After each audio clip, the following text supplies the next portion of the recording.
भारत के राष्ट्रीय राजमार्गों पे आने वाले दिनों में दो तरह के हाईवे आपको नजर आने वाले हैं, एक इलेक्ट्रिक हाईवे और दूसरा इलेक्ट्रॉनिक हाईवे। अभी 2-3 दिन पहले ही केंद्रीय मंत्री नितिन गडकरी ने कहा कि आने वाले समय में आगे वाली गाड़ी और पीछे वाली गाड़ी आपस में बात करेंगी। सरल शब्दों में समझें तो आगे वाली गाड़ी आगे अगर कोई भी समस्या देखती है तो उसका सिग्नल एक रेडियो फ्रीक्वेंसी के जरिए पीछे वाली कई सारी गाड़ियों को भेजेगी, ताकि कोई हताहत ना हो, कोई एक्सीडेंट ना हो, और जो ब्लाइंड स्पॉट्स होते हैं उसकी जानकारी भी पीछे वाली गाड़ी के पास जाएगी।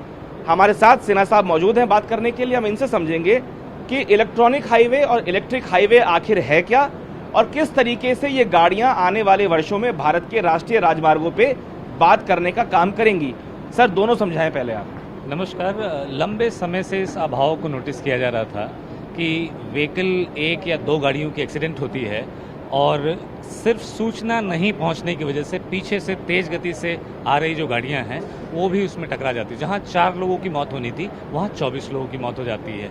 सो तकनीक के माध्यम से इसको कैसे रिजॉल्व किया जा सके, कैसे एक कम्युनिकेशन प्रोटोकॉल दोनों व्हीकल के बीच में बनाया जा सके, उसके ऊपर माननीय मंत्री जी ने जो मेगा हर्ट्ज एलोकेट किया है जिसके ऊपर सारी गाड़ियां बनेंगी, वो सिर्फ इलेक्ट्रिक हाईवे ही नहीं बल्कि आने वाले समय में ये एक इलेक्ट्रॉनिक हाईवे भी होंगे। ठीक है, जब हम इलेक्ट्रिक हाईवे की बात करते हैं या जब हम इलेक्ट्रॉनिक हाईवे की बात करते हैं तो सबसे पहले ये बताएं कि कितने ट्रायल हो चुके हैं और कब से ये शुरू होने वाला है। इसमें 2020 में दिल्ली से आगरा के बीच में पहला ट्रायल किया गया था। उसके बाद 2022 में दिल्ली से जयपुर के बीच में दूसरा ट्रायल किया गया।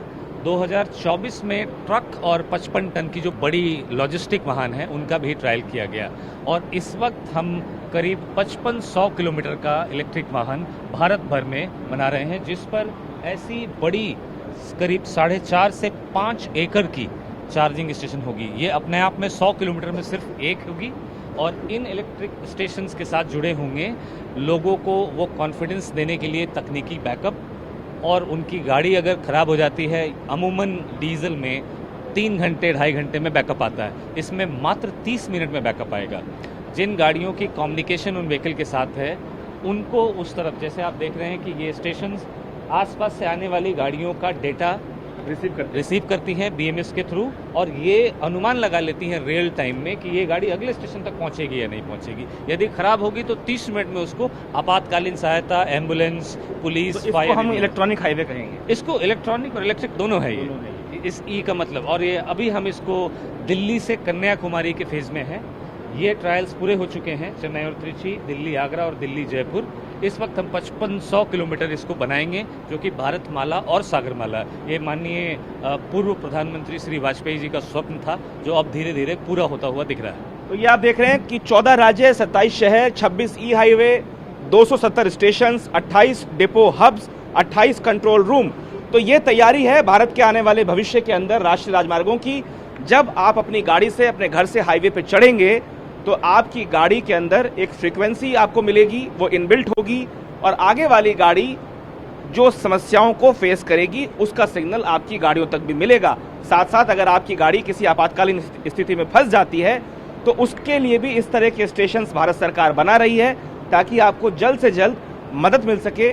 और वो होगा कैसे कि आपकी गाड़ी का जो सिग्नल है वो इन स्टेशंस के पास जाएगा, वो उसको डिकोड करेंगे और इस तरीके से इस पूरे प्रोसेस को अंजाम दिया जाएगा। अहम बात है कि जो भारत सरकार की इस वक्त पेट्रोल पंप बांटने की लाइसेंसिंग पॉलिसी है, उसमें चार्जिंग स्टेशन के ऊपर कोई लाइसेंस नहीं है। तो ये पीपीपी मोड में बनाए जा रहे हैं। इसमें पब्लिक सेक्टर, प्राइवेट सेक्टर और फैमिली हाउसेज लोगों को भी स्टेशन मिल सकता है। सो अमूमन ये फ्यूचर के पेट्रोल पंप होंगे। आज ये पहला जनरेशन पेट्रोल पंप का था जिसके ऊपर चार्जिंग स्टेशन नहीं थे। दूसरे जनरेशन में 1 या 2 चार्जिंग स्टेशन आपको दिखते हैं। ये तीसरा स्टेशन है। इस तरफ अगर आप देखेंगे तो ये तीसरे तरह का स्टेशन है जिसका मिनिएचर का उद्घाटन माननीय नितिन गडकरी जी ने किया था। और ये आने वाले समय में पेट्रोल पंप्स को खासी चुनौती देने वाली है। इसके अंदर फूड कोर्ट होगा, महिलाओं के लिए अच्छे टॉयलेट, बेबी फीडिंग एरिया, बुजुर्गों के लिए। सो इस प्रोजेक्ट का माध्यम ये है कि जब तक वाहनों के खासकर ई हाईवेज के ऊपर जो चलन है हमारा भारत में, जब तक उसकी ईज ऑफ मोबिलिटी ऐसी नहीं हो जाए कि एक महिला रात के समय में छोटे बच्चे को लेकर, वृद्ध माता पिता को लेकर इलेक्ट्रिक कार में ट्रैवल कर सके, उतनी सुरक्षा, उतनी सुविधाएं हम दे सके, तब तक इसे पूरा नहीं माना जाएगा। अभी 4 ट्रायल हुए हैं, ठीक है। 5वां ट्रायल, चौथा ट्रायल 2026 में किया जाएगा। तो जिन लोगों को मन में अभी भी संशय है गाड़ी खरीदते वक्त कि भारत में वो इंफ्रास्ट्रक्चर डेवलप नहीं है और इसीलिए वो डीजल और पेट्रोल की गाड़ी को ऑप्ट कर लेते हैं, ये जानकारी उनके लिए है कि आने वाले समय में देश के अंदर एक ऐसा इंफ्रास्ट्रक्चर सरकार खड़ा करने जा रही है ताकि आप बेफिक्र होके जिस तरीके से पेट्रोल और डीजल की गाड़ियां खरीदते हैं उसी तरीके से आप इलेक्ट्रिक गाड़ियां भी खरीद सकें। तो आने वाले समय में हाईवे पे आपको मिलेंगे इलेक्ट्रॉनिक और इलेक्ट्रिक हाईवे ताकि आपकी यात्रा और ज़्यादा मंगलमय हो सके।